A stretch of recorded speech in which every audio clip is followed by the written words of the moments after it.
Good evening बच्चों, कैसे आप सब। आज जो हम वीडियो आपके लिए लेके आए हैं वो साइंस का है, जिसमें 2021 में पूछे गए सवाल हैं।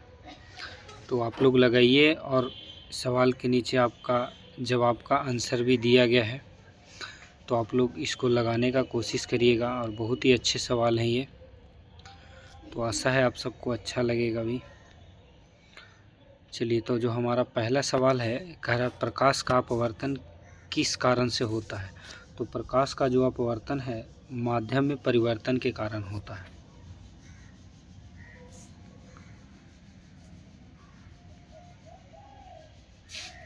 मानव नेत्र में रेटिना का कार्य क्या है। प्रतिबिंब का बनाना होता है।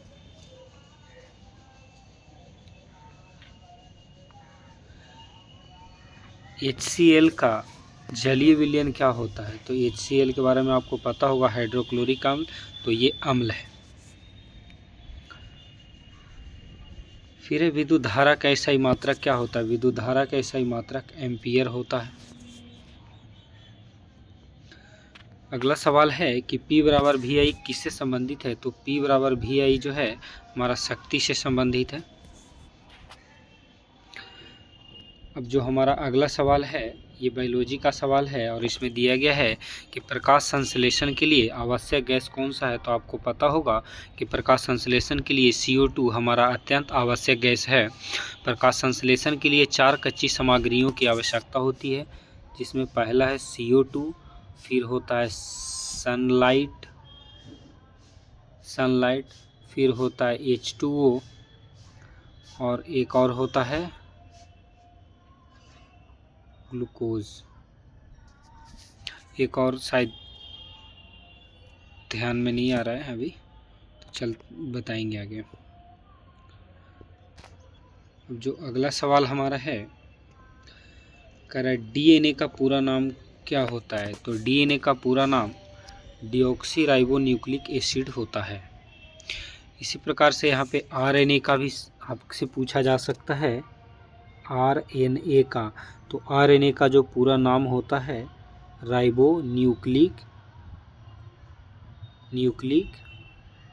एसिड।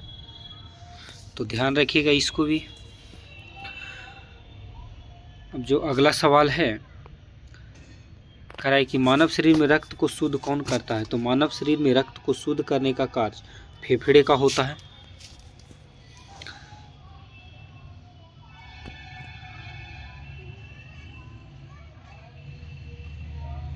सॉरी बच्चों, मानव शरीर में रक्त को शुद्ध करने का कार्य गुर्दे का होता है। तो इस सवाल को थोड़ा ध्यान से देखिएगा। अगला सवाल है कि ध्वनि की चाल सबसे अधिक किस में होती है। तो ध्वनि की चाल सबसे अधिक ठोस में होती है। इसके बाद ठोस के बाद द्रव में होती है। इसके बाद गैस में होती है। अब अगला सवाल जो है, कह रहा है जंग लगना किसका उदाहरण है। तो जंग लगना ऑक्सीकरण का उदाहरण है, और एक केमिस्ट्री का सवाल है। तो यहाँ पे आप जंग का सूत्र भी आप ध्यान रखिएगा थोड़ा।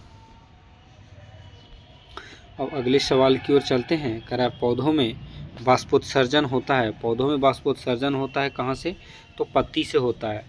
और पौधों में एक सवाल और आता है कि पौधों में जल का अवशोषण किससे होता है। तो जल का अवशोषण जाइलम के द्वारा होता है।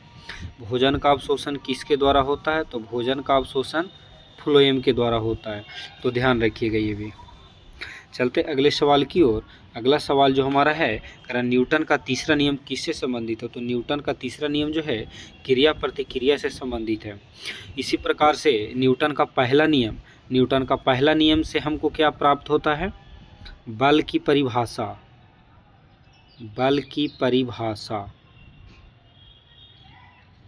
न्यूटन का पहले नियम से हमको बल की परिभाषा प्राप्त होती है। दूसरे नियम से बल का व्यंजक प्राप्त होता है। और तीसरे नियम से हमको पता चलता है कि क्रिया प्रतिक्रिया बल के बारे में।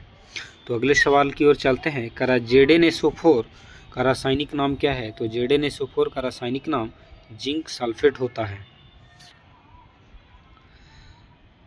अगला कह रहा है कि विद्युत परिपथ में फ्यूज किससे बना होता है। तो विद्युत परिपथ में जो फ्यूज होता है वो पतला टीन का मिश्र धातु का बना होता है। अब जो अगला सवाल है, कह रहा है मानव में श्वसन अंग कौन सा होता है? तो मानव में श्वसन अंग हृदय होता है।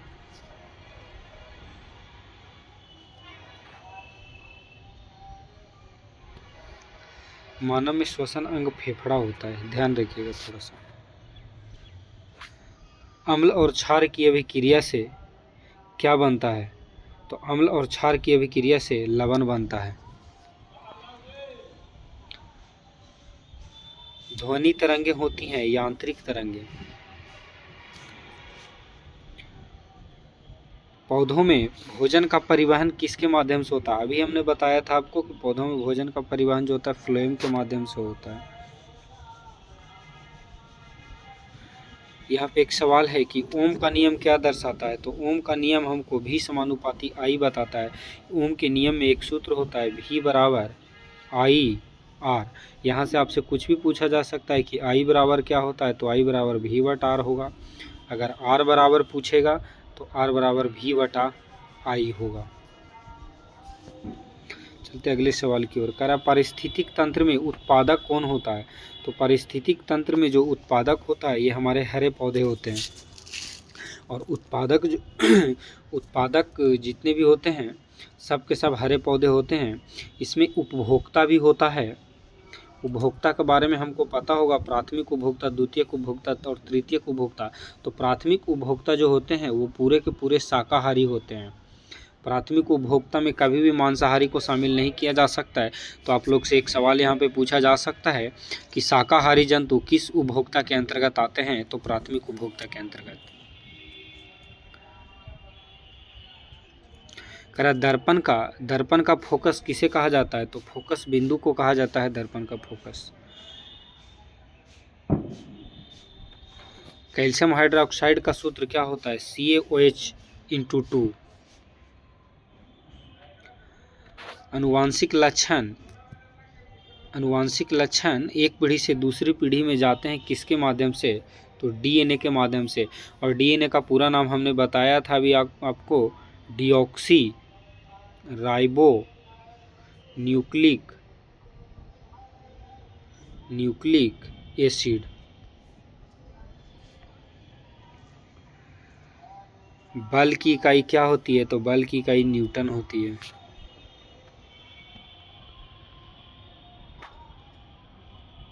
पौधों में श्वसन दिन और रात दोनों में होता है, लेकिन यही सवाल आपसे जब पूछा जाए कि प्रकाश संश्लेषण पौधों में कब होता है?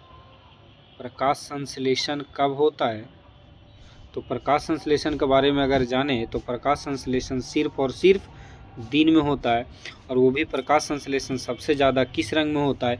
इसका जवाब आप लोग हमको कमेंट के अंदर बताइएगा।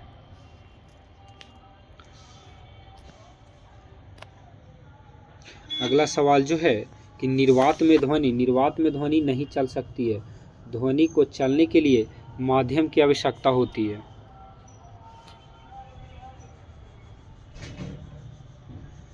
सोडियम हाइड्रोक्साइड क्या है? देखिए सोडियम हाइड्रोक्साइड का जो सूत्र होता है NaOH होता है। अब OH से हमको पहचानना चाहिए कि OH जिसमें भी हो सारे के सारे क्या हो जाएंगे? क्षार हो जाएंगे। कह रहा है मानव हृदय में कितने कक्ष होते हैं? तो मानव हृदय में 4 कक्ष होते हैं, जिसमें 2 आलिंद होता है और 2 निलय होता है।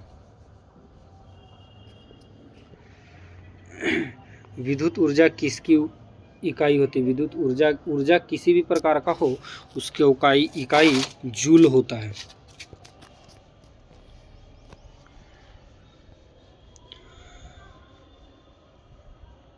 लोहे को जंग लगने से बचाने के लिए क्या किया जाता है? गैल्वेनीकरण किया जाता है। लोहे को जंग लगने से बचाने के लिए गैल्वेनीकरण किया जाता है। गैल्वेनीकरण में क्या किया जाता है? जिंक की परत चढ़ाई जाती है। जिंक की परत चढ़ाई जाती है। अगला सवाल कर रहा है प्रकाश की चाल सबसे अधिक किसमें होती है? तो प्रकाश की चाल सबसे अधिक निर्वात में होती है। और कितना होता है? तो 3 लाख किलोमीटर पर सेकेंड, या इसी को ऐसे लिख सकते हैं 3 × 10⁸ किलोमीटर पर सेकेंड। कह रहा अमाशय में पाए जाने वाला अम्ल कौन सा है? अमाशय में HCl पाया जाता है, जिसको हम लोग जानते हैं हाइड्रोक्लोरिक अम्ल के नाम से, हाइड्रोक्लोरिक अम्ल के नाम से। और हाइड्रोक्लोरिक अम्ल जो है ये एक बहुत ही शक्तिशाली अम्ल होता है। अगला सवाल है कि मानव नेत्र का रंगीन भाग, मानव नेत्र का रंगीन भाग किसे कहा जाता है? तो आइरिस को कहा जाता है। पौधों में जल का परिवहन, देखिए ये भी हमने बताया था कि पौधों में जो है जल का परिवहन किसके माध्यम से होता है? तो जल के माध्यम से होता है।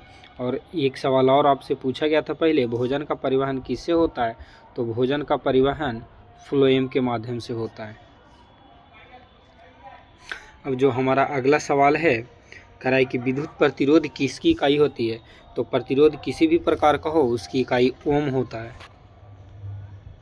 सबसे हल्की धातु, सबसे हल्की धातु क्या होती है? तो लिथियम। अगर यही बात पूछा जाए कि सबसे भारी धातु कौन होता है, तो सबसे भारी धातु ओस्मियम होता है। एक सवाल आपसे और पूछा जाता है कि कौन से ऐसे धातु हैं जिसको बिल्कुल आसानी से चाकू से काटा जा सकता है? तो उसका जवाब क्या होगा हमारा? सोडियम। ध्वनि की तीव्रता, ध्वनि की तीव्रता किस पर निर्भर करती है? तो ध्वनि की तीव्रता उसके आयाम पर निर्भर करती है। पाचन की शुरुआत कहाँ से होती है? पाचन की शुरुआत मुख से होती है। यानी कि जब भी हम भोजन ग्रहण करते हैं तो भोजन ग्रहण करते करते ही पाचन का शुरुआत हो जाता है, क्योंकि हमारे मुख में बनने वाला एक पदार्थ क्या है? लार। और लार क्या होता है? अम्ल होता है। लार एक प्रकार का क्या है? अम्ल है। चलते हैं अगले सवाल की ओर। कह रहा रासायनिक अभिक्रिया में ऊर्जा क्या होती है? तो रासायनिक अभिक्रिया में ऊर्जा उत्पन्न और अवशोषण दोनों होता है ऊर्जा का।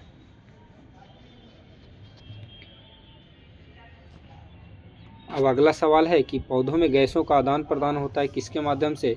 रंध्र के माध्यम से होता है। और यहीं से एक सवाल और भी पूछा जा सकता है कि पौधों में रंध्रों को खुलना और बंद होना उसके किस पर निर्भर करता है? तो इसका होता है द्वार स्फीति। द्वार स्फीति पर रंध्रों का खुलना और बंद होना निर्भर करता है। आनुवांशिकता के जनक कौन थे? आनुवांशिकता के जनक मेंडल थे। न्यूटन का पहला नियम किससे संबंधित है? तो न्यूटन का पहला नियम जो है बल से संबंधित है।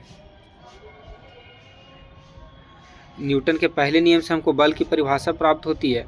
और न्यूटन के पहले नियम में ही एक जड़त्व से संबंधित होता है। जड़त्व का नियम दिया गया था किसके द्वारा? गैलीलियो के द्वारा दिया गया था। तो इस सवाल का अगर संबंध पूछा जाएगा तो सीधा इसका आंसर क्या हो जाएगा? जड़त्व से हो जाएगा। जबकि अगर ये पूछा जाए कि न्यूटन का पहला नियम किसके द्वारा दिया गया है, न्यूटन का पहला नियम से क्या प्राप्त होता है? तो बल की परिभाषा प्राप्त होती है, जबकि इसका संबंध जड़त्व से होता है। विद्युत मीटर से मापा जाता है क्या? ऊर्जा मापा जाता है। पौधों में भोजन बनता है, पौधों में भोजन बनता है पत्तियों में, क्योंकि प्रकाश संश्लेषण पत्तियों के द्वारा ही होता है। सबसे अच्छा विद्युत का चालक क्या होता है? तो विद्युत का सबसे अच्छा चालक चांदी होता है। और पहले, आज से कई वर्ष, लगभग 50 वर्ष पहले या 30 वर्ष पहले, 20 वर्ष का बात किया जाए तो जो तार होते थे वो चांदी के ही तार लगाए जाते थे। लेकिन अब कॉपर का तार का इस्तेमाल किया जाता है, कहीं कहीं एल्युमिनियम का तार का भी इस्तेमाल किया जाता है। CO2 क्या है? तो CO2 एक प्रकार का अम्लीय ऑक्साइड है। मानव रक्त का रंग लाल होता है किस कारण से? हीमोग्लोबिन के कारण से, क्योंकि रक्त में हीमोग्लोबिन पाया जाता है और हीमोग्लोबिन के कारण ही हमारे रक्त का जो रंग है लाल होता है। हीमोग्लोबिन में और क्या पाया जाता है? तो हीमोग्लोबिन में एक तत्व पाया जाता है हमारा मैग्नीशियम। जीवाश्म ईंधन है क्या? गोबर।